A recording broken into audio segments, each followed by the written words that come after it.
नमस्कार दोस्तों, आपका स्वागत है डीप स्टोरी टेलर चैनल पर, जहां हम आपके लिए लेकर आते हैं रोमांच और डर से भरी कहानियां। अगर आपको ये कहानी पसंद आए तो वीडियो को लाइक करें, अपने विचार कमेंट में साझा करें और चैनल को सब्सक्राइब करना ना भूलें। आज जो डरावनी कहानी मैं आप लोगों को सुनाने जा रहा हूँ वो मेरे जीवन में घटे एक बहुत ही भयंकर और डरावने हादसे की है। वैसे तो देखने में मेरी जिंदगी बहुत आसान लगती है, रोज ऑफिस जाना, ट्रक में सामान लोड करना और फिर मीलों तक खाली सड़कों पर अकेले ड्राइव करना। लेकिन असल में सच्चाई तो ये है कि ये सफर कभी इतना आसान नहीं होता, खासकर तब जब हमारी पूरी जिंदगी हमारे कंधों पर टिकी हो। मेरे पापा भी एक ट्रक ड्राइवर थे, लेकिन जब 5 साल पहले उनका ट्रक चलाते वक्त एक्सीडेंट हुआ और उनके दोनों पैरों ने हमेशा के लिए काम करना बंद कर दिया, तब से पूरे घर की जिम्मेदारी मेरे कंधों पर आ गई। माँ की तबीयत भी ठीक नहीं रहती और छोटी बहन की शादी की उम्र भी निकली जा रही है। इन सारी जिम्मेदारियों ने मुझे मजबूर कर दिया कि मैं हर दिन और रात बिना थके ट्रक चलाऊं, ताकि घर में कुछ अधिक पैसे इकट्ठे हो सकें। उस रात भी कुछ ऐसा ही हुआ था। मैं रोज की तरह अपने ट्रक के साथ निकलने की तैयारी कर रहा था। हफ्ते भर की मेहनत के बाद बस यही एक डिलीवरी बची थी।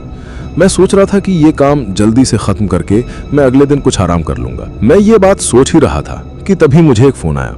मैंने अपने जेब से फोन निकाला और देखा कि मेरे परिवहन फर्म के मालिक का कॉल आ रहा है।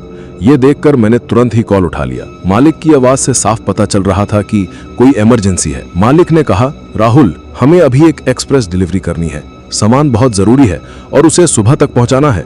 अगर सामान को सही वक्त पर नहीं पहुंचाया गया तो परिवहन फर्म को भारी नुकसान हो सकता है। तुम तो जानते हो ना कि ये कितना जरूरी है। मैं चुपचाप बिल्कुल ध्यान लगाकर उनकी बात सुनता रहा। वैसे भी मुझे ना कहने का कोई अधिकार तो नहीं था। मैंने अपना मन मारकर हामी भर दी। अच्छा, एक बात और, उन्होंने रुककर कहा, यह रास्ता थोड़ा लंबा है, लेकिन अगर तुम शॉर्टकट लेकर जाओगे तो जल्दी पहुंच सकते हो। अगर तुम काली घाटी मार्ग से होकर जाओगे तो बहुत समय बच जाएगा और सामान भी जल्दी डिलीवर हो जाएगा। काली घाटी मार्ग का नाम सुनते ही मेरे को एक अजीब सी घबराहट हुई। दरअसल बात कुछ ऐसी है कि मैंने बचपन से ही उस काली घाटी मार्ग के बारे में कई कहानियां सुनी थी। भूत, प्रेत, दुर्घटनाएं और ऐसी बातें जिन्हें सुनकर रूह तक कांप जाती थी। मेरे इलाके के लोग उस काली घाटी मार्ग को भूतों और चुड़ैलों का रास्ता कहते थे। बचपन से ही मैंने लोगों के मुंह से सुना था कि वो काली घाटी मार्ग श्रापित है। वहां जो भी जाता है उसे किसी ना किसी अजीब घटना का सामना करना ही पड़ता है। लेकिन मेरे पास कोई और चारा न होने के कारण मैंने हाँ कर दिया, क्योंकि काम करना मेरी मजबूरी थी वहां, वरना मेरे और मेरे परिवार वालों को भूखे ही मरना पड़ेगा। मालिक से बात करने के बाद मैंने कॉल काट दिया। कॉल काटने के बाद मैंने खुद को समझाया कि ये सब भूत प्रेत की बातें सिर्फ अफवाहें हैं। इस दुनिया में भूत प्रेत जैसी कोई चीज नहीं होती। रात के 9 बजते ही मैं ट्रक लेकर निकल पड़ा। आज हवा में हल्की ठंडक थी और आसमान में चांद पूरी तरह से चमक रहा था। पूरी सड़क खाली थी, सिर्फ मेरा ट्रक और रात का सन्नाटा था। कुछ घंटे ट्रक चलाने के बाद अब मैं काली घाटी मार्ग के करीब पहुंच चुका था। वहां पहुंचने के बाद जैसे ही मेरी नजर काली घाटी मार्ग के बोर्ड पर पड़ी, मेरे दिल में एक अनजाना सा डर पनप उठा। पर अब मैं पीछे हटने वाला नहीं था। मैंने गहरी सांस ली और ट्रक को सुनसान सड़क की ओर मोड़ दिया। शुरुआत में सब कुछ ठीक था। काली घाटी मार्ग सुनसान था। वैसे भी इस वक्त कौन निकलेगा। दूर दूर तक सिर्फ अंधेरा था और सड़क के दोनों तरफ ऊंचे ऊंचे पेड़ खड़े थे, जैसे वो भी इस सन्नाटे का हिस्सा हों। लेकिन फिर कुछ ही किलोमीटर बाद कुछ अजीब सी चीजें होने लगी। अचानक ही मेरे रेडियो में बज रहा गाना बंद हो गया और फिर रेडियो से खड़खड़ाहट की आवाजें सुनाई देने लगी। मैंने चैनल बदलकर देखा, लेकिन हर जगह बस वही अजीब आवाजें या टूटी फूटी आवाजें ही आ रही थी, जैसे कोई बहुत पुराना स्टेशन पकड़ में आ रहा हो। कुछ भी सही से नहीं चल रहा। गुस्से में आकर मैंने रेडियो बंद कर दिया। सड़क पर दूर दूर तक कोई और गाड़ी या इंसान नहीं था। मैं बिल्कुल अकेला था। जैसे जैसे मैं आगे बढ़ रहा था, मुझे महसूस हुआ कि काली घाटी मार्ग पर एक अजीब सी ठंडक बढ़ रही है और वो ठंड अब मुझे छूने लगी थी। फिर अचानक मेरी नजर ट्रक के रियर व्यू मिरर में पड़ी। मेरे ट्रक के पीछे कुछ दूर धुंधली परछाइयां हिलती ढुलती नजर आईं।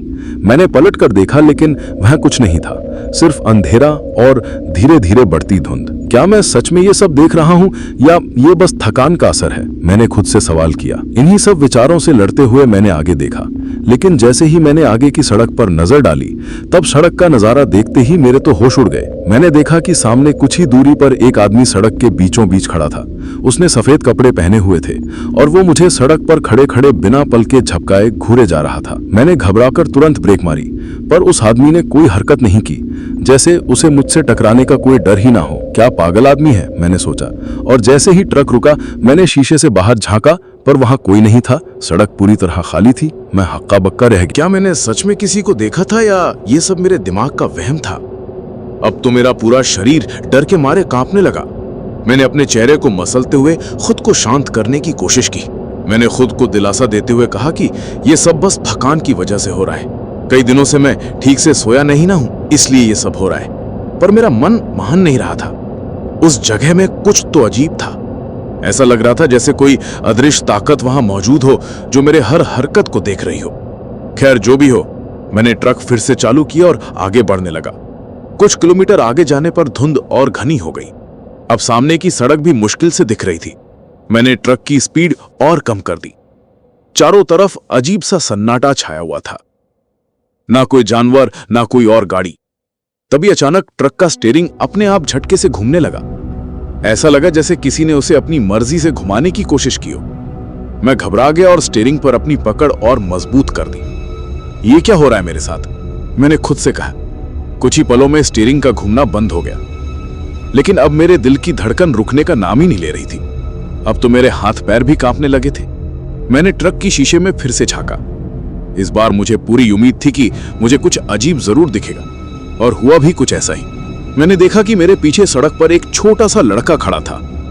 वो ठीक उसी जगह पर खड़ा था जहां मैंने कुछ देर पहले उस आदमी को देखा था। उस बच्चे की उम्र करीब 8 या 9 साल की लग रही थी। वो मुझे बिल्कुल चुपचाप देख रहा था। उसकी आंखें भी अजीब तरह से खाली थी। मेरे दिल ने डर के मारे जोर से धड़कना शुरू कर दिया। मैंने अपनी आंखों को यह सोचकर मसला कि शायद मैं कुछ गलत देख रहा हूं। अपनी आंखों को मसलने के बाद जब मैंने दोबारा देखा तो वो लड़का अब भी वहीं खड़ा था। ये क्या हो रहा है मेरे साथ, मैंने बुदबुदाया। मैंने सोचा कि कहीं उतर कर देखूं, लेकिन मेरे पैर जैसे जम गए थे। तभी अचानक वो लड़का सड़क से गायब हो गया, बिल्कुल हवा में घुल सा गया। मैंने घबराकर चारों ओर देखा, लेकिन वो वहां नहीं था। यह देखकर मुझे मालूम हो गया था कि मैं आत्माओं के जाल में फंस चुका हूं। मैंने जल्दी से ट्रक की स्पीड बढ़ा दी। मेरे मन में बस एक ही ख्याल था कि यहां से जितनी जल्दी हो सके मैं निकल जाऊं। थोड़ी देर में मैं ट्रक चलाते चलाते बहुत आगे आ गया, लेकिन अब मुझे अपनी ही ट्रक के अंदर डर लगने लगा था। मुझे बार बार ऐसा लग रहा था जैसे कुछ या कोई मेरे साथी था मेरे ट्रक के अंदर। तभी अचानक ट्रक की पीछे वाली सीट से किसी के रोने की आवाज आई। रोने की आवाज सुनकर तो मेरे डर की कोई हद ना रह गई। आवाज तेज होते जा रही थी, एकदम साफ, जैसे कोई बच्चा रो रहा हो, ठीक मेरे पीछे। मैंने डरते डरते पीछे देखा, लेकिन ट्रक में कोई नहीं था, सिर्फ खाली सीटें। लेकिन वो रोने की आवाज अब भी आ रही थी। डर के मारे मैं पसीने से पूरी तरह भीग चुका था। मेरे हाथ कांपने लगे थे।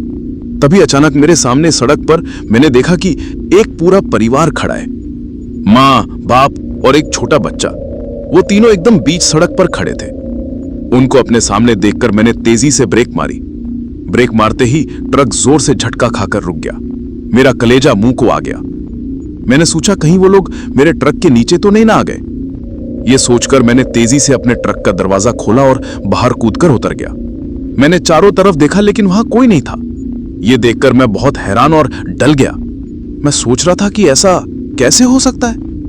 अभी तो वे लोग यहीं थे, फिर वो लोग इतनी जल्दी कैसे गायब हो गए? क्या वो सब भूत थे? उस पल मुझे उस बूढ़े आदमी की बात याद आई। आत्माएं तुझे घेर चुकी हैं। अब मुझे पूरा यकीन हो गया था कि ये काली घाटी मार्ग सचमुच में श्रापित है, और अब मैं भी उस श्राप का हिस्सा बन चुका हूं। मैंने ट्रक वापस सड़क पर मोड़ा और ड्राइविंग सीट पर बैठकर चलाने लगा। मेरा दिल अब भी जोर जोर से धड़क रहा था, मानो अभी सीने से बाहर निकल जाएगा। मैंने खुद को शांत करने की बहुत कोशिश की। मेरे दिलो दिमाग में बस एक ही सवाल चल रहा था कि अभी कुछ ही मिनट पहले सड़क पर वो परिवार जो मैंने देखा था, मां, पिता और बच्चा, वो कहां गायब हो गए? दरअसल मैं आप लोगों को बता दूं कि मैं पिछले कई दिनों से बिना ठीक से सोए ड्राइव कर रहा हूं, इसलिए मुझे ऐसा भी लग रहा था कि कहीं मुझे वहम तो नहीं ना हो रहा। अब तो रात के 1 बज गए थे। सड़क खाली थी और चारों तरफ वही अजीब सी धुंध फैली हुई थी। मैंने खिड़की के बाहर झांका। सड़क के किनारे ऊंचे ऊंचे पेड़ जो हवा के झोंकों से हिल रहे थे। ऐसा लग रहा था जैसे वे पेड़ भी इस रात के सन्नाटे में कुछ कहने की कोशिश कर रहे हों। मैंने गहरी सांस ली और अपने ध्यान को ट्रक पर केंद्रित करने की कोशिश की, लेकिन तभी मुझे एक बार फिर ऐसा लगा जैसे कि ट्रक के अंदर कुछ हलचल हो रही है। मुझे पीछे की तरफ कुछ अजीब सी सरसराहट सुनाई दी। मैंने अचानक रियर व्यू मिरर में देखा, लेकिन वहां कुछ नहीं था। फिर मैंने मिरर से नजर हटाई और सड़क पर ध्यान देने लगा, मगर यह अजीब सी सरसराहट की आवाज बंद नहीं हो रही थी। अब ये आवाज और भी तेज हो गई, जैसे कोई ट्रक के अंदर पीछे बैठा हो और कुछ हिला डुला रहा हो। ये आवाजें सुनकर तो मेरी दिल की धड़कन एक बार फिर तेज हो गई। फिर मैंने धीरे से अपनी गर्दन मोड़ी और पीछे देखने की कोशिश करने लगा, लेकिन ट्रक के अंदर कुछ भी नहीं था, सिर्फ अंधेरा और खाली सीटिंग। ये सब क्या हो रहा है मेरे साथ? मैंने खुद से बुदबुदाया। मैंने जल्दी से अपने गले के पसीने को पोंछा और अपना ध्यान भटकाने के लिए रेडियो फिर से चालू कर दिया। जैसे ही मैंने रेडियो चालू किया तो उसमें से वही खड़खड़ाहट की आवाज आने लगी जो पहले भी आ रही थी, लेकिन इस बार उसमें कुछ और अजीबोगरीब चीज भी सुनाई दी, जैसे कोई फुसफुसा रहा हो। मैं समझ नहीं पा रहा था कि ये आवाजें कहां से आ रही हैं, लेकिन वे साफ सुनाई दे रही थी, जैसे किसी ने कानों में धीरे धीरे कुछ कहा हो। तू वापस नहीं जा सकता। ये सुनते ही मेरे तो होश उड़ गए, मेरे हाथ कांपने लगे। मैं जल्दी से रेडियो बंद करना चाहता था, लेकिन जैसे ही मैंने हाथ बढ़ाया, रेडियो की आवाज और तेज हो गई। तू वापस नहीं जा सकता। अब तक मुझे पूरा यकीन हो चुका था कि कुछ तो बहुत ही अजीब हो रहा है मेरे साथ। शायद मेरे पीछे कोई आत्मा पड़ चुकी है और अब वो मुझे अपना शिकार बनाना चाहती हैं। मैंने रेडियो को झटके से बंद किया और एक चैन की लंबी सांस ली। अब तो मेरे अंदर बाहर देखने की हिम्मत ही नहीं हो रही थी। अब उस काली घाटी मार्ग पर मुझे हर चीज डरावनी लगने लगी थी। मैंने अपनी सांसों को काबू में किया और आगे बढ़ने की कोशिश की, लेकिन तभी अचानक से मेरे ट्रक की हेडलाइट्स फड़फड़ाने लगी। पहले हल्की रोशनी आई, फिर धीरे धीरे वो भी बंद हो गई। अब पूरे सड़क पर अंधेरा पसर गया था। मैंने सोचा अब ये क्या हो रहा है? मुझे ट्रक ठीक करना होगा, क्योंकि पूरे सड़क पर अंधेरा फैल चुका था और रास्ता बिल्कुल नहीं दिख रहा था। मैंने ट्रक ठीक करने के लिए ट्रक रोक दिया। ट्रक रोकने के बाद मैं नीचे उतरकर हेडलाइट्स चेक करने की सोच रहा था, लेकिन तभी अचानक सड़क के दूसरी तरफ कुछ हरकत हुई। सड़क के दूसरी ओर धुंध के बीच में कोई चल रहा था। वो एक औरत थी। उसने सफेद कपड़े पहने हुए थे। उसकी चाल बहुत धीमी थी। उसे देखकर तो मेरे रोंगटे खड़े हो गए। मैंने जल्दी से अपनी आंखें मली, ये सोचकर कि शायद मुझे फिर से वहम हो रहा है। लेकिन जब मैंने दोबारा उस तरफ देखा तो वो औरत अब भी वहीं पर थी और उसकी चाल अब भी वैसी ही थी, धीमी, स्थिर और भयानक। उस औरत को देखकर मैं बहुत घबरा गया और मैंने ट्रक की हेडलाइट्स की तरफ जाने के बजाय अंदर ही बैठा रहा। मेरी हिम्मत पूरी तरह से टूट चुकी थी। मुझे लग रहा था ये आत्माएं मुझे नहीं छोड़ेंगी। वो औरत धीरे धीरे मेरे ट्रक की तरफ बढ़ने लगी। उसे अपनी ओर बढ़ता देख मेरे दिल की तो धड़कन और तेज हो गई। मैंने ट्रक की खिड़कियां और दरवाजे बंद कर दिए। अब वो मेरे ट्रक के और करीब आ गई। उसके मेरे इतना करीब आने पर मैंने उसका चेहरा देखा। उसका चेहरा एकदम सफेद और बिल्कुल बिना भावनाओं के था। उसकी आंखें काली थी, जैसे उनमें कुछ भी नहीं था, एकदम खाली। अब वो ट्रक के बिल्कुल पास आ चुकी थी। मैं उसकी सांसें तक महसूस कर सकता था।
काली घाटी मार्ग पर अब भी कोई और गाड़ी नहीं थी, सिर्फ मैं और मेरा ट्रक। सामने की सड़क धुंध में छिपी हुई थी और पेड़ों की परछाइयां डरावनी लग रही थीं। कुछ देर बाद मुझे ऐसा महसूस होता है कि कोई मेरे ट्रक के पीछे दौड़ रहा हो, पर जब मैं शीशे में देखता हूं तो वहां कुछ नहीं होता। किसी तरह मैंने खुद को समझाया, ये सब तेरा वहम है राहुल, बस ध्यान से गाड़ी चलाते रहे, ये रास्ता जल्दी खत्म हो जाएगा। कुछ किलोमीटर बाद सड़क के किनारे मुझे फिर कुछ अजीब नजर आया। इस बार एक आदमी खड़ा था। उसके कपड़े मैले थे और चेहरा झुका हुआ था। वो आदमी वहीं सड़क के किनारे खड़ा रहा, जैसे मेरा इंतजार कर रहा हो। मैंने गाड़ी को चलाते हुए ही ट्रक की खिड़की से उस आदमी को ध्यान से देखा। उसकी आंखें बंद थीं और उसके होंठ हिल रहे थे, जैसे वो कुछ बड़बड़ा रहा हो। जब मैं उसके करीब पहुंचा तब उसने अचानक अपनी आंखें खोली और मेरे ट्रक की तरफ देखा। उसकी आंखें देखकर तो मेरे होश उड़ गए। मैंने देखा कि उसकी आंखें एकदम सफेद थी। उसकी ऐसी सफेद आंखें देखकर तो मेरी घबराहट की कोई सीमा ना रही। उसने धीरे से अपने हाथ उठाए और मुझे इशारा किया कि मैं रुकूं, लेकिन मेरे अंदर से एक आवाज आई, मत रुक राहुल, ये आदमी कुछ ठीक नहीं है। मैंने डरते हुए ट्रक की स्पीड फिर बढ़ा दी और उस आदमी को पीछे छोड़ दिया। लेकिन जैसे ही मैं आगे बढ़ा, मुझे ऐसा लगा कि वो आदमी अब भी मेरी गाड़ी के साथ साथ चल रहा है। मैंने शीशे में देखा और हुआ भी वही वो आदमी अब मेरे ट्रक के साथ साथ दौड़ रहा था। उसकी चाल असामान्य थी, जैसे वो हवा में तैर रहा हो। उसकी आंखें अब भी मुझे घूर रही थीं और अब तो वो आदमी एक भारी आवाज में हंसने भी लगा था। उसकी हंसी बहुत डरावनी थी, ऐसा लग रहा था कि वो कोई शैतान है। मैंने डर के मारे गाड़ी की स्पीड और बढ़ा दी, लेकिन अब भी वो आदमी उसी स्पीड से मेरे साथ दौड़ रहा था। यह संभव नहीं था कि कोई इंसान इस स्पीड से दौड़ सकता है।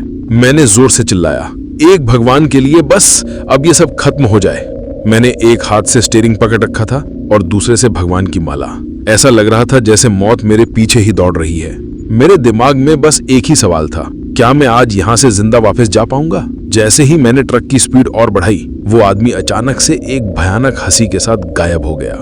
लेकिन इसके बाद जो होने वाला था वो इन सब से कई ज्यादा डरावना था। 5 मिनट और ट्रक चलाने के बाद जब मैं और थोड़ा आगे गया तो सड़क के किनारे मुझे एक छोटा बच्चा खड़ा मिला। उसकी उम्र शायद 8-9 साल की होगी। वो बच्चा सड़क के बिल्कुल किनारे खड़ा था। उसने अपने हाथों में एक लाल रंग की गेंद पकड़ी हुई थी। उसका चेहरा धुंध में छिपा हुआ था, जिस कारण मैं उसका चेहरा नहीं देख पा रहा था। मैंने डरते हुए ट्रक को उसके पास से निकालने की कोशिश की, मगर जैसे ही मैं उसके पास से गुजरा, उसने अचानक अपनी गेंद सड़क पर फेंकी और उसके पीछे भागा। नहीं! मैंने जोर से चिल्लाया और ब्रेक मारा। ट्रक के टायर जोर से घिसटे और रुक गए। ट्रक के रुकते ही मैं हड़बड़ी में उस बच्चे को देखने के लिए ट्रक से नीचे उतरा। मैंने उतरकर सड़क पर चारों तरफ देखा, लेकिन वो बच्चा कहीं नहीं था। मैंने सोचा कहीं मैंने उसे अपनी ट्रक से कुचल तो नहीं ना दिया। मैं चारों तरफ घूम घूम कर देख रहा था, पर सड़क बिल्कुल खाली थी। फिर मैंने नीचे देखा और वहां मुझे वो लाल गेंद पड़ी हुई मिली, पर वहां बच्चा नहीं था। मुझे समझ नहीं आ रहा था कि मैं क्या करूं। एक पल के लिए तो सब कुछ थम सा गया था। फिर अचानक मुझे किसी के रोने की आवाज सुनाई दी। रोने की आवाज सुनते ही मेरा दिल तेजी से धड़कने लगा। आवाज पास से ही आ रही थी, जैसे कोई बच्चा रो रहा हो। फिर धीरे धीरे मैं उस आवाज के पीछे जाने लगा। आवाज एक पेड़ के पास से आ रही थी। मैंने जब करीब जाकर देखा तो वहां कोई बच्चा नहीं था, बस वो रोने की आवाज हवा में गूंज रही थी। अचानक हवा बहुत ठंडी हो गई। मेरे हाथ पैर जैसे जमने लगे थे और तभी मेरे सामने वही बच्चा अचानक प्रकट हो गया। उसकी आंखें अब बिल्कुल लाल थीं, चेहरा डरावना और जिंदगी रहित था। वो सीधा मेरी तरफ देख रहा था और उसने मुझे देखते हुए कहा, तूने मुझे मारा था। ये सुनकर मेरे तो पैरों के नीचे से जमीन ही खिसक गई। क्या? मैं चौंक गया। उसने गुस्से में फिर से वही बात बोली, तूने मुझे मारा था। मुझे समझ नहीं आया कि वो क्या कह रहा था। मैंने उसे कभी देखा तक नहीं था, तो मैं उसे कैसे मार सकता हूँ? तू कौन है? मैंने कांपते हुए पूछा। वो बच्चा बस चुपचाप खड़ा रहा, बिना कुछ कहे बस मुझे घूरता रहा। फिर उसने धीरे धीरे अपनी उंगली से मेरी तरफ इशारा किया। उसके इशारे के साथ ही मुझे अपने ट्रक के पिछले पहिए के नीचे से खून की एक पतली धार बहती हुई दिखाई दी। तूने मुझे मारा था। अब तो उसकी आवाज और तेज हो गई। अब तो मेरी सांसें रुकने लगी। क्या मैंने सच में किसी को मार दिया था? कब? कैसे? मेरे दिमाग में कुछ भी साफ नहीं था। तभी अचानक से वो बच्चा अपनी गर्दन गोल गोल घुमाने लगा और मेरी आंखों के सामने ही एक डरावनी हंसी के साथ गायब हो गया और मैं वहीं खड़ा रह गया, हैरान, डरा हुआ और पूरी तरह से कांपता हुआ। फिर मैंने किसी तरह खुद को संभाला और ट्रक की तरफ भागा। अब मेरे लिए इस काली घाटी मार्ग से निकलना बहुत जरूरी हो गया था। यहाँ जो कुछ भी हो रहा था वो मेरे बस से बाहर था। मैंने ट्रक चालू किया और तेजी से आगे बढ़ गया, लेकिन अब भी मेरे कानों में उस बच्चे की आवाज गूंज रही थी, तूने मुझे मारा था। मेरे हाथ पैर अब भी कांप रहे थे। मैं अपनी पूरी ताकत लगाकर गाड़ी चला रहा था, लेकिन दिमाग में केवल एक ही सवाल घूम रहा था, क्या मैंने सच में किसी को मारा था? मैंने ट्रक की रफ्तार तो बढ़ा दी थी, लेकिन दिमाग अब भी उस बच्चे की आवाज में ही अटका हुआ था, तूने मुझे मारा था। मेरी समझ में नहीं आ रहा था कि वो बच्चा कौन था और वो क्या कहना चाहता था। पर जो भी हो, मुझे अब इस रास्ते से जितना जल्दी हो सके निकलना था। मन में एक अजीब सी बेचैनी बढ़ती जा रही थी और मैं अपनी धड़कनों को काबू में करने की कोशिश कर रहा था, पर वो आवाज, वो बच्चे की आवाज अब भी मेरे कानों में गूंज रही थी। तूने मुझे मारा था, ये बात मेरे दिमाग में घर कर चुकी थी। मैंने बहुत कोशिश की कि उस बच्चे की बातों से अपना ध्यान हटाऊं, पर दिमाग बार बार उसी पल में लौट जाता। आखिर कौन था वो और ऐसा क्यों कह रहा था? धीरे धीरे जैसे जैसे मैं काली घाटी मार्ग पर आगे बढ़ रहा था, मेरे दिमाग में कुछ धुंधली यादें लौटने लगी। एक पुराना दृश्य जो मैं बरसों पहले भूल चुका था। कई साल पहले की बात है, शायद आज से 8 या 10 साल पहले की। उस वक्त मैं नया नया ट्रक ड्राइवर बना था। वो दिन अब मुझे साफ याद आने लगा था। उस दिन की घटना, वो एक सर्दी की रात थी, बहुत कुछ आज की रात जैसी। उस दिन मैंने अपने मालिक को इम्प्रेस करने के लिए शॉर्टकट लिया था, ताकि मैं अपने ट्रक से जल्दी जल्दी सामान पहुंचाकर उनकी नजरों में अच्छा बन सकूं। मैंने ठीक उसी काली घाटी मार्ग से, जिससे मैं आज गुजर रहा हूं, वहां से शॉर्टकट लिया। रात के करीब 2 या 3 बजे थे और सड़कों पर सन्नाटा पसरा हुआ था। जल्दी पहुंचने के लिए मैं तेजी से गाड़ी चला रहा था, लेकिन तभी अचानक मेरे सामने एक बच्चा भागते हुए सड़क पर आ गया था। उसने लाल रंग की एक गेंद अपने हाथ में पकड़ी थी और वो सड़क किनारे खेल रहा था। अचानक उसने गेंद को सड़क पर फेंक दिया और गेंद उठाने के लिए सड़क के बीचों बीच आ गया। मुझे समझने के लिए 1 सेकंड का भी वक्त नहीं मिला और ब्रेक मारने का वक्त तो बिल्कुल भी नहीं। लेकिन तब तक दुर्भाग्यवश मेरा ट्रक उस बच्चे से टकरा चुका था। टक्कर के बाद मैंने एक पल के लिए अपने ट्रक को रोक दिया। ट्रक की हेडलाइट्स की रोशनी में मैंने देखा तो वह बच्चा सड़क पर गिरा पड़ा था। उसकी गेंद दूर लुढ़क रही थी और वह बच्चा खून से लथपथ था। उसकी आंखें खुली हुई थी, लेकिन उनमें अब कोई जान नहीं बची थी। मैं डर के मारे कांप गया था। उस वक्त मेरे पास कोई और नहीं था, सड़क पर कोई और गाड़ी या इंसान नहीं था। मैं एक पल के लिए ट्रक से नीचे उतरने ही वाला था, पर फिर मैंने खुद को रोका। मेरे दिल और दिमाग में एक अजीब सी जंग चल रही थी। अगर मैं रुक जाता तो पुलिस मुझे पकड़ लेती, मेरा लाइसेंस रद्द हो जाता और मेरा करियर खत्म हो जाता। मैंने अपने परिवार के बारे में सोचा। पापा, जिनकी तबीयत पहले से ही खराब थी, और घर की सारी जिम्मेदारियां मेरे कंधों पर थी। अगर मैं जेल चल जाता तो मेरे घर वालों को 2 वक्त की रोटी नसीब नहीं होती। मैंने अपने करियर के बारे में सोचा, जो अभी अभी शुरू हुआ था। मैं नितिन को देखकर पीछे मुड़ा, तभी नितिन मुझे एक इशारा करके बोला, नहीं नहीं मालिक, आप जवाब मत देना, क्योंकि ये।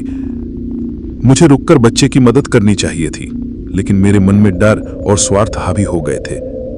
मैंने अपनी आंखें बंद कर ली, जैसे कुछ देखा ही ना हो। फिर मैंने धीरे से ट्रक की स्पीड बढ़ाई और वहां से भाग निकला।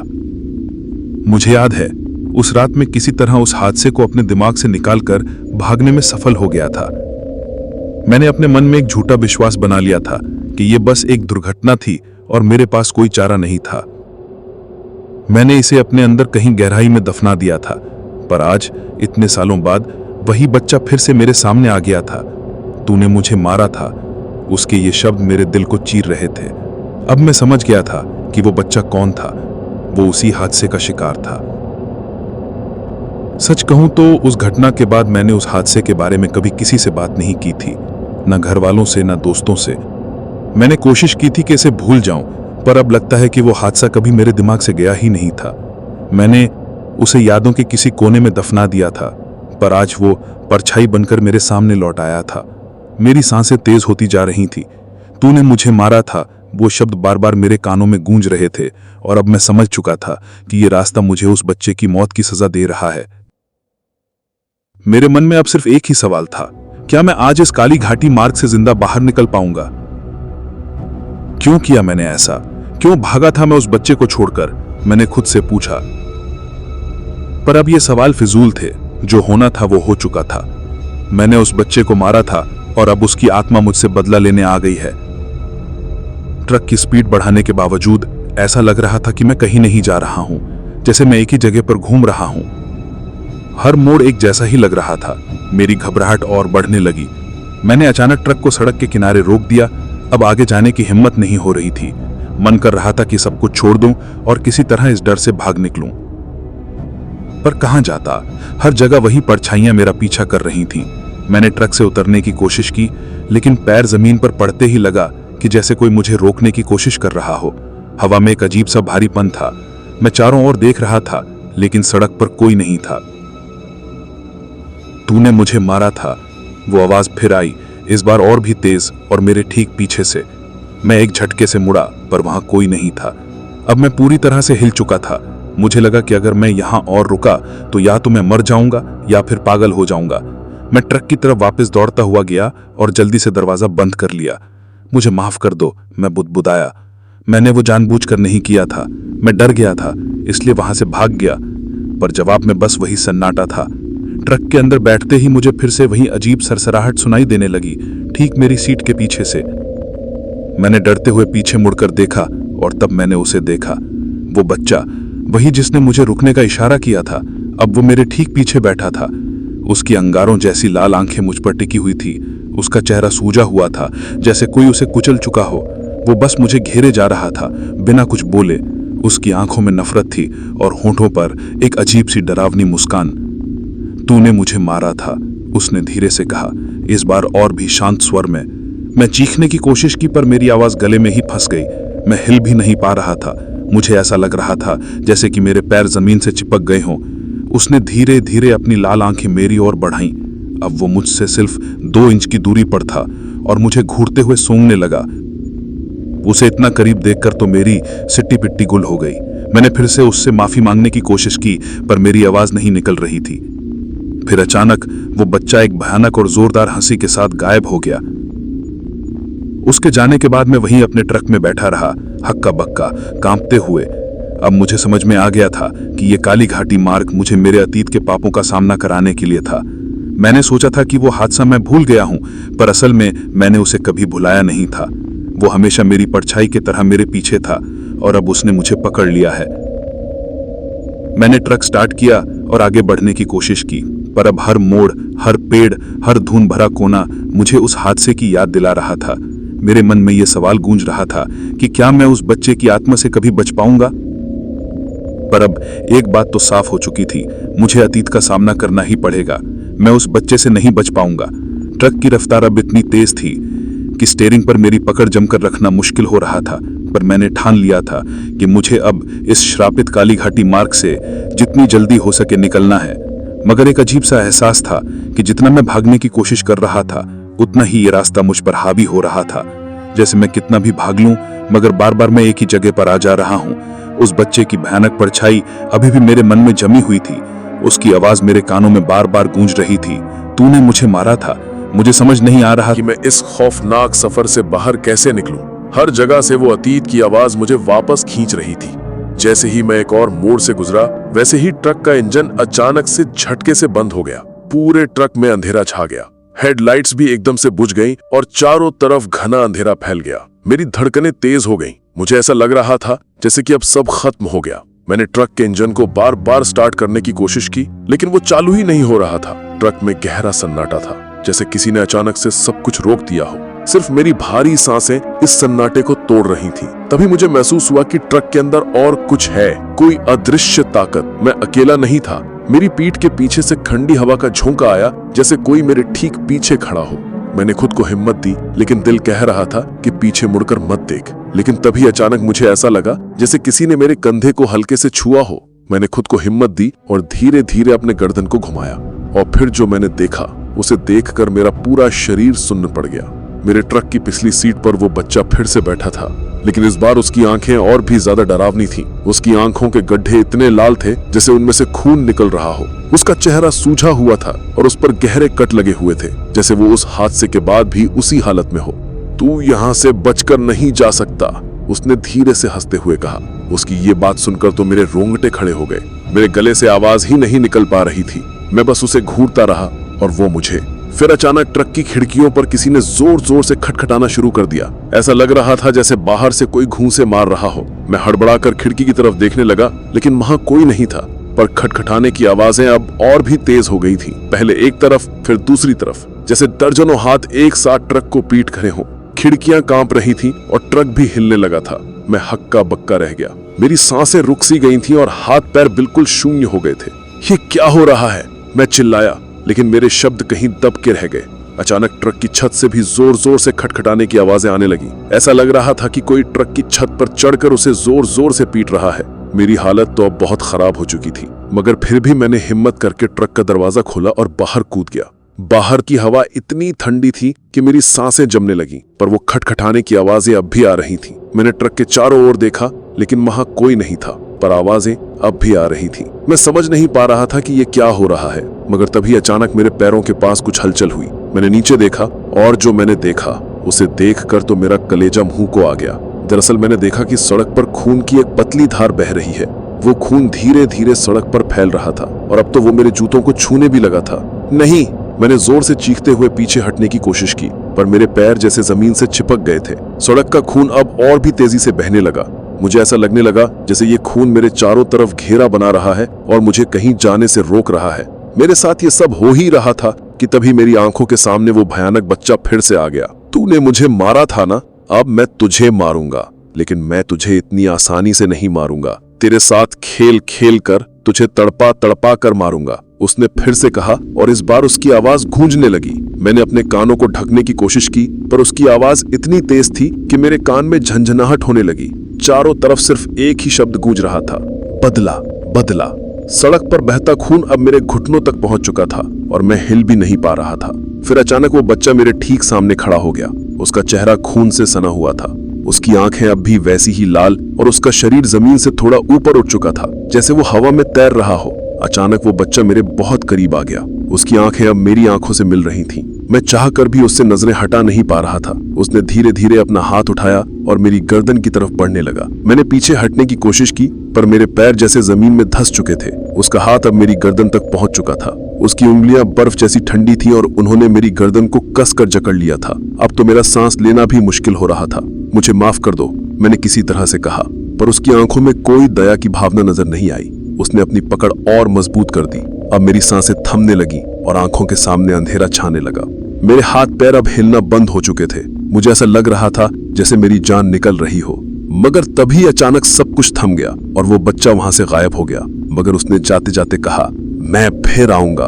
उसने मुझे धक्का देकर वहीं सड़क पर गिरा दिया। मेरे गले से उसकी पकड़ हट चुकी थी, पर अब भी मेरी सांसें तेज थीं। मैं बुरी तरह से कांप रहा था, लेकिन मैंने तुरंत हिम्मत जुटाकर अपने आप को खड़ा किया और ट्रक की तरफ भागा। ट्रक अब भी वहीं खड़ा था, लेकिन उस पर कोई खटखटाने की आवाज नहीं आ रही थी। मैंने जल्दी से ट्रक का दरवाजा खोला और अंदर बैठ गया। ट्रक के अंदर का माहौल अब शांत था, पर मेरी हालत अब भी खराब थी। मैंने किसी तरह से इंजन चालू किया और ट्रक को धीरे धीरे आगे बढ़ाने लगा। पर मेरे मन में एक बात आईने की तरह बिल्कुल साफ थी कि मैं इस रास्ते से जितना भी भागने की कोशिश करूं, ये रास्ता मुझे मेरे अतीत से भागने नहीं देगा। जैसे ही ट्रक थोड़ा आगे बढ़ा, मेरे सामने फिर से वही परछाइयां दिखने लगी। अब मुझे पता चल चुका था कि ये काली घाटी मार्ग मुझे मेरे गुनाहों का सामना करने के लिए छोड़ने वाला नहीं था। मैंने अपनी आंखें बंद की और मन ही मन भगवान से प्रार्थना करने लगा, हे भगवान, जो भी हो, मुझे बस इस खौफनाक सफर से बाहर निकाल दो। पर क्या मैं इस भयानक सफर से बाहर निकल पाऊंगा या यही मेरा अंत हो जाएगा? जानने के लिए देखते रहें। लेकिन मुझे यकीन था कि इस रास्ते से बचने का केवल एक ही तरीका है, और वो है बस चलते रहना। लेकिन ये रास्ता, ये काली घाटी मार्ग, ऐसा लग रहा था जैसे खत्म ही नहीं हो रहा। हर मोड़, हर पेड़, हर पत्थर एक जैसा दिख रहा था। ऐसा लग रहा था कि मैं एक भंवर में फंस गया हूं जो मुझे बार बार उसी जगह पर घुमा रहा हो। जितना मैं भागने की कोशिश करता, उतना ही ये काली घाटी मार्ग मुझे अपनी जकड़ में ले रहा था। ट्रक के अंदर का माहौल भी बेहद अजीब था। ऐसा महसूस हो रहा था जैसे कोई मेरी हर हरकत को देख रहा हो। मुझे बार बार एहसास हो रहा था कि मैं अकेला नहीं हूँ। हर बार जब मैं शीशे में देखता तो लगता कि कोई पीछे की सीट पर बैठा है, लेकिन जब पलट कर देखता तो वहां कुछ नहीं होता। मेरी आंखों के सामने बार बार वही बच्चा और उसकी खून से सनी आंखें आ रही थीं। फिर अचानक मुझे सड़क के किनारे कुछ लोग खड़े दिखे। उनका चेहरा साफ नहीं दिख रहा था, लेकिन उनके शरीर झुके हुए थे, जैसे वो किसी भारी बोझ से दबे हुए हों।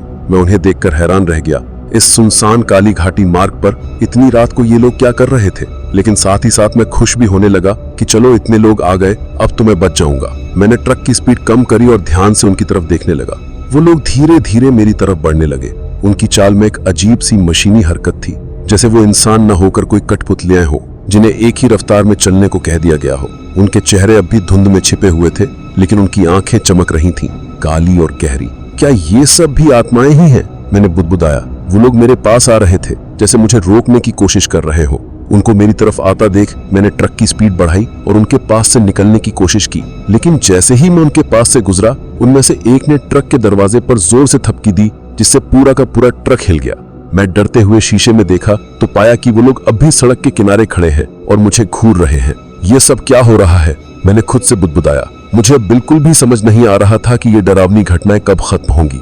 थोड़ी देर बाद ट्रक का इंजन फिर से बंद हो गया। ऐसा होते देख मेरी तो घिग्गी बैठ गई। मैंने ट्रक स्टार्ट करने की खूब कोशिश की, पर इंजन चालू नहीं हुआ। बाहर का अंधेरा और घना हो चुका था। सड़क पर दूर दूर तक कोई रोशनी नहीं थी। मैंने एक लंबी सांस ली और हिम्मत जुटाकर ट्रक के अंदर ही बैठा रहा।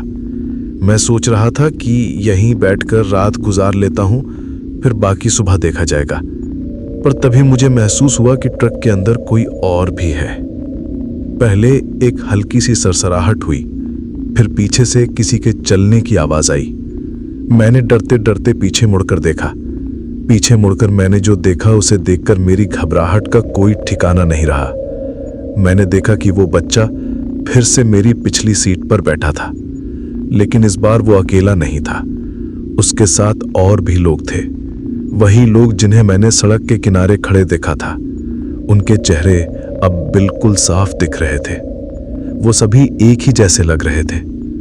हालांकि उनके चेहरे तो अलग अलग थे, लेकिन उन सभी के चेहरों में एक समानता थी, और वो थी उन सभी के कटे और कुचले हुए चेहरे। उन सभी के चेहरे सड़क हादसों में कुचले हुए लग रहे थे, और उनकी आंखों में नफरत की आग साफ दिखाई दे रही थी। तू बचकर नहीं जा सकता, उस बच्चे ने फिर कहा। उसकी आवाज इतनी डरावनी थी कि मेरी रीढ़ की हड्डी में सहनन दौड़ गई। वो सब मुझे घूर रहे थे, जैसे मेरी जान लेने का इंतजार कर रहे हो। क्या तुम मुझसे बदला लेना चाहते हो? मैंने किसी तरह हकलाते हुए शब्दों को निकाला। उस बच्चे ने कोई जवाब नहीं दिया, लेकिन उसकी आंखों में वही नफरत साफ झलक रही थी। वो सभी लोग धीरे धीरे मेरी तरफ बढ़ने लगे। मैंने तेजी से ट्रक की चाबी घुमाई और इस बार भाग्य से इंजन चालू हो गया। मैंने बिना सोचे समझे ट्रक को तेजी से आगे बढ़ा दिया, लेकिन वो लोग अब भी मेरे पीछे थे। मैं शीशे में देख रहा था और वो लोग सड़क पर दौड़ते हुए मेरी ट्रक के पीछे भाग रहे थे। उनकी चाल बेहद अस्वाभाविक थी, जैसे वो हवा में तैर रहे हो।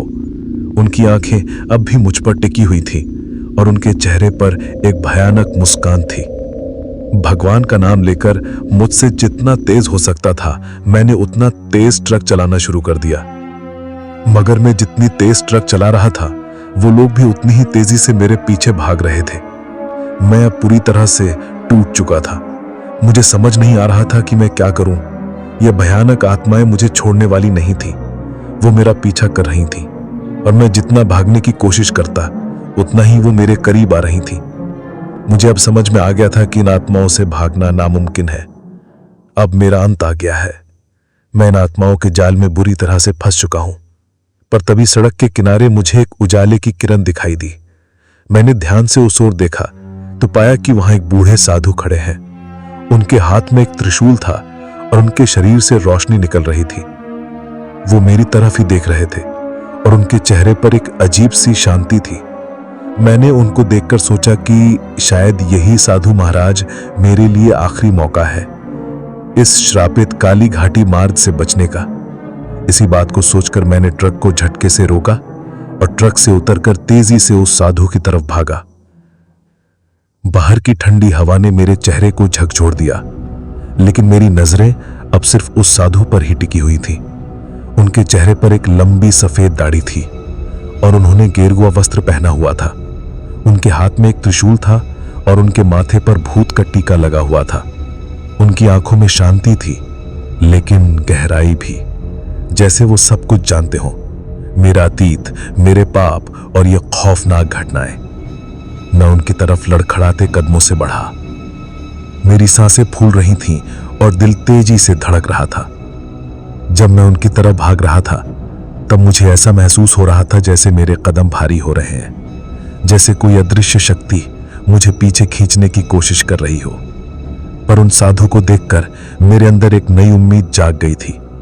मुझे अब यकीन हो गया था कि यही साधु मुझे इन डरावनी आत्माओं से बचा सकता है। मैं पागलों की तरह दौड़ता हुआ उनके पास गया और मैंने हाफते हुए कहा, तांत्रिक गुरु, बचाओ मुझे। मेरी आवाज कांप रही थी और मेरी आंखों में डर साफ झलक रहा था। साधु ने धीरे से मेरी तरफ देखा और बिना कुछ कहे अपने त्रिशूल को जमीन पर टिकाया। फिर उन्होंने गहरी आवाज में कहा, तू डर में जी रहा है बेटा। उनकी आवाज में एक अजीब सी शक्ति थी, जैसे वो मेरे डर को चीरकर सीधे मेरे दिल तक पहुंच रही हो। मैंने जल्दी से अपना सिर हिलाया और टूटती हुई आवाज में बोला, तांत्रिक गुरु, ये आत्माएं, ये भूत मेरा पीछा कर रहे हैं। मैंने कुछ साल पहले एक बच्चा, वो मेरी ट्रक से। शब्द मेरे गले में अटकने लगे और अचानक ही मेरी आंखों से आंसू बहने लगे। मैं खुद को संभाल नहीं पाया और उनके पैरों पर गिर पड़ा। मैंने उस बच्चे को मारा था तांत्रिक गुरु। मैंने उसे छोड़ दिया था और अब उसकी आत्मा मुझे सता रही है। मेरी आवाज अब भी कांप रही थी। साधु ने मेरी तरफ एक नजर डाली और फिर गहरी सांस लेकर कहा, तेरे किए पाप की परछाई ने तुझे अब तक नहीं छोड़ा है, लेकिन तुझे इसका सामना ही करना होगा, क्योंकि अतीत के साये से बचकर नहीं निकला जा सकता और सच्चाई से मुंह नहीं मोड़ा जा सकता। इतना कहकर उन्होंने अपना त्रिशूल उठाया और जमीन पर जोर से मारा। उसी पल मुझे महसूस हुआ कि हवा में कुछ बदलने लगा था। आसपास के ठंडक कुछ कम हो गई और वो घनी धुंध जो मेरे चारों ओर थी अब हल्की होने लगी थी। लेकिन इसके बावजूद मुझे अब भी अपने पीछे उन आत्माओं की मौजूदगी का एहसास हो रहा था। साधु ने कहा, ये आत्माएं तुझे इसीलिए घेर रही हैं क्योंकि तूने कभी अपनी गलती को स्वीकार नहीं किया। फिर उन्होंने गंभीर होकर कहा, तूने उस बच्चे को अपने ट्रक से टक्कर मारी, पर उससे भी बड़ा पाप तूने ये किया जब तू वहां उस सड़क पर उसे मरता हुआ छोड़कर भाग गया। तूने सच्चाई से मुंह मोड़ लिया और ये मान लिया कि तू इससे बच जाएगा, लेकिन उस बच्चे की आत्मा तुझे तब तक चैन से नहीं जीने देगी जब तक तू अपने पाप का प्रायश्चित नहीं कर लेता है। उनकी बातों ने मुझे पूरा हिला के रख दिया। मैंने कभी सोचा भी नहीं था कि उस हादसे का मेरे जीवन पर ऐसा प्रभाव पड़ेगा। मैं हमेशा उस हादसे से भागता रहा, हर बार उसे अपने दिमाग से दूर करने की कोशिश करता रहा, लेकिन अब मुझे समझ आ रहा था कि मैं जितनी दूर भागने की कोशिश करता, उतना ही वो डरावनी यादें मेरे पीछे चली आती। साधु ने मेरी तरफ देखते हुए कहा, पर तू अब भी बच सकता है, लेकिन उसके लिए तुझे उस बच्चे की आत्मा से सच्चे दिल से माफी मांगनी होगी। उनकी बातों को सुनकर मेरा दिल भारी हो गया। मेरे भीतर एक गहरी पश्चाताप की लहर दौड़ गई। मैंने हिम्मत जुटाते हुए साधु तांत्रिक गुरु से पूछा, कैसे तांत्रिक गुरु, कैसे करूं ये प्रायश्चित? उन्होंने धीरे से मेरे कंधे पर हाथ रखते हुए कहा, तुझे उसी जगह पर जाना होगा जहां तूने उस बच्चे को मारा था। वहीं उसी जगह पर उसकी आत्मा तेरा इंतजार कर रही है। तुझे उसके सामने खड़े होकर अपनी गलती कबूल करनी होगी और उसकी माफी मांगनी होगी, तभी ये आत्माएं तुझे छोड़ेंगी। उनकी ये बात सुनते ही मेरा दिल जोरों से धड़कने लगा। उस जगह पर वापस जाना जहां मैंने उस बच्चे को मारा था। उस हादसे की भयानक यादें फिर से मेरे दिल में ताजा हो गए। वहां फिर से जाने की हिम्मत नहीं थी मुझ में, पर अब मेरे पास और कोई चारा भी नहीं था। इसलिए मैंने गहरी सांस ली और उनके सामने सिर झुकाकर धीरे से कहा, ठीक है तांत्रिक गुरु, मैं जाऊंगा वहां पर और अपने पापों के लिए उससे माफी भी मांगूंगा। साधु ने अपनी आंखें बंद कर ली और कुछ बड़बड़ाने लगे, जैसे कोई मंत्र पढ़ रहे हो। फिर उन्होंने धीरे से एक छोटी सी माला निकाली और मुझे देते हुए कहा, ये ले, जब तुझे डर लगे इसे हाथ में पकड़ लेना, ये तुझे हिम्मत प्रदान करेगी। पर याद रखना, तुझे सच्चे दिल से माफी मांगनी होगी, वरना आत्माएं तुझे वहीं उसी पल मार डालेंगी। मैंने उनसे उस माला को लिया और उनके तरफ देखा। उनके चेहरे पर अभी वही शांति थी, जैसे उन्हें पता हो कि मैं अब सही रास्ते पर जा रहा हूं। उन्होंने मुझे देखकर कहा, जा बेटा, अपने पाप का प्रायश्चित कर और उस बच्चे की आत्मा को शांति दे। मैंने उनकी तरफ कृतज्ञता से देखा और वापस ट्रक की तरफ बढ़ा, लेकिन इस बार मेरे कदमों में थोड़ी हिम्मत थी। अब मैं उस डर का सामना करने जा रहा था जिससे मैं सालों से भागता आ रहा था। ट्रक में बैठते ही मैंने उस माला को कस के पकड़ लिया और ट्रक को चालू करके मैंने उसे उस दिशा में मोड़ दिया जहां वो भयानक हादसा हुआ था। रास्ते में मैं खुद से लड़ता रहा। मेरे मन में बार बार ख्याल आ रहे थे कि मैं उस जगह पर कैसे वापस जाऊंगा, वहां क्या होगा, क्या वो आत्मा मुझे माफ करेगी या फिर वो मुझे मार डालेगी। पर अब वापस मुड़ने का कोई सवाल ही नहीं था। मुझे उस बच्चे की आत्मा से सच्चे दिल से माफी मांगकर उसकी आत्मा को शांति देनी थी। रास्ता लंबा था, पर मैंने अपनी पूरी ताकत उस माला पर केंद्रित कर दी थी। तांत्रिक गुरु के कहे हुए शब्द मेरे कानों में गूंज रहे थे, सच्चे दिल से माफी मांगना है तुम्हें। जैसे जैसे मैं उस जगह के करीब पहुंच रहा था, मेरी सांसें तेज होती जा रही थी। मेरा दिल फिर से बेतहाशा धड़क रहा था, पर अब डर के साथ साथ एक दृढ़ संकल्प भी था। मैंने खुद से वादा किया कि इस बार चाहे जो हो जाए मैं नहीं भागूंगा। कुछ किलोमीटर तक ट्रक चलाने के बाद मुझे वो जगह दिखने लगी जहां वो हादसा हुआ था। मैंने ट्रक को धीरे धीरे रोका और उसे सड़क के किनारे पार्क कर दिया। बाहर का अंधेरा अब भी घना था। उस साधु ने जो माला मुझे दी थी, उस माला को मैंने कसकर पकड़ रखा था। अब मुझे अपने अतीत का सामना करना था, सीधे उस बच्चे की आत्मा के सामने खड़े होकर। मेरे कदम अब भी कांप रहे थे, पर इस पर मैं तैयार था। मैंने ट्रक से बाहर कदम रखा और बाहर सड़क पर आ गया। सड़क पर आने के बाद मैंने देखा कि सड़क एकदम सुनसान था और दूर दूर तक कोई रोशनी नहीं थी। हवा में एक अजीब सा भारीपन था, जैसे हर चीज मुझसे कह रही हो कि अब वक्त आ गया है मुझे अपने अतीत का सामना करने का। मैंने उस जगह की ओर देखा जहां वो हादसा हुआ था। वही पुरानी टूटी फूटी सड़क, वो पेड़ और सड़क के किनारे का वो खड्डा, सब कुछ वैसे का वैसा ही था जैसा मैंने 8 साल पहले छोड़ा था। मैं धीरे धीरे उस जगह के पास पहुंचा जहां मैंने उस बच्चे को मारा था। मेरे दिल की धड़कनें इतनी तेज हो गई थी कि मुझे लग रहा था कि शायद कहीं वो मेरे सीने से बाहर ना निकल जाए। जब मैं उस जगह के बिल्कुल पास पहुंचा, तब अचानक हवा एकदम तेज हो गई। मेरे चारों ओर अंधेरा और घना होने लगा और ऐसा लगा जैसे उस अंधेरे में कुछ छिपा हो। तभी अचानक मुझे मेरे सामने एक काला साया दिखाई दिया। उस काले साये को देखकर तो मेरी सांसें अटक सी गईं। फिर उस काले साये ने एक इंसान का आकार लेना शुरू किया। मैंने देखा कि वो काला साया और कुछ नहीं बल्कि वही बच्चा था जिसे मैंने मारा था। उसकी आत्मा बिल्कुल वैसे ही मेरे सामने खड़ी थी जैसे उसने उस रात मुझे देखा था। उसकी आंखें अब भी लाल थी, चेहरे पर वही मासूमियत, लेकिन इस बार उसके चेहरे पर दर्द और गुस्सा दोनों झलक रहे थे। वो बिल्कुल चुपचाप खड़ा था, लेकिन उसकी आंखें मुझसे सवाल पूछ रही थी। क्यों? आखिर क्यों तूने मुझे मारा? मैं उसके सामने ही अपने घुटनों पर गिर पड़ा। मेरी आंखों से आंसू बहने लगे। मैंने हाथ जोड़कर कहा, मुझे माफ कर दो, मैंने तुम्हें जानबूझकर नहीं मारा था। तुम अचानक ही खेलते खेलते मेरे ट्रक के सामने आ गए थे और मुझे ट्रक को रोकने का भी समय नहीं मिला था, जिस कारण वो एक्सीडेंट हुआ और तुम्हारी जान चली गई। मैं बहुत डर गया था कि अगर पुलिस को मेरे बारे में पता चल जाता तो मुझे जेल जाना पड़ता, और मेरे जेल जाने के बाद मेरे परिवार वालों का ख्याल रखने के लिए भी कोई नहीं था, उन्हें भूखे ही मरना पड़ता। इसी डर के कारण मैं उस रात तुम्हें वहां छोड़कर भाग निकला। मेरी बातों को सुनने के बाद भी उस बच्चे की आत्मा ने कुछ नहीं कहा, पर उसकी आंखें अब भी मुझ पर ही जमी हुई थी। मैंने गहरी सांस लेते हुए कहा, मैंने तुम्हारी जिंदगी छीन ली और अब मैं इस पाप का बोझ उठा रहा हूं, लेकिन अब मैं तुमसे सच्चे दिल से माफी मांगने आया हूं। बस मैं इतना चाहता हूं कि तुम मुझे माफ कर दो। इतना कहकर मैंने माला को कसकर पकड़ा और अपनी आंखें बंद कर दी। हवा अब और ठंडी हो गई थी, लेकिन मेरे मन में अब भी उम्मीद थी कि शायद ये आत्मा मुझे माफ कर देगी। तभी अचानक से हवा शांत हो गई। हवा शांत होते ही मैंने धीरे से अपनी आंखें खोली।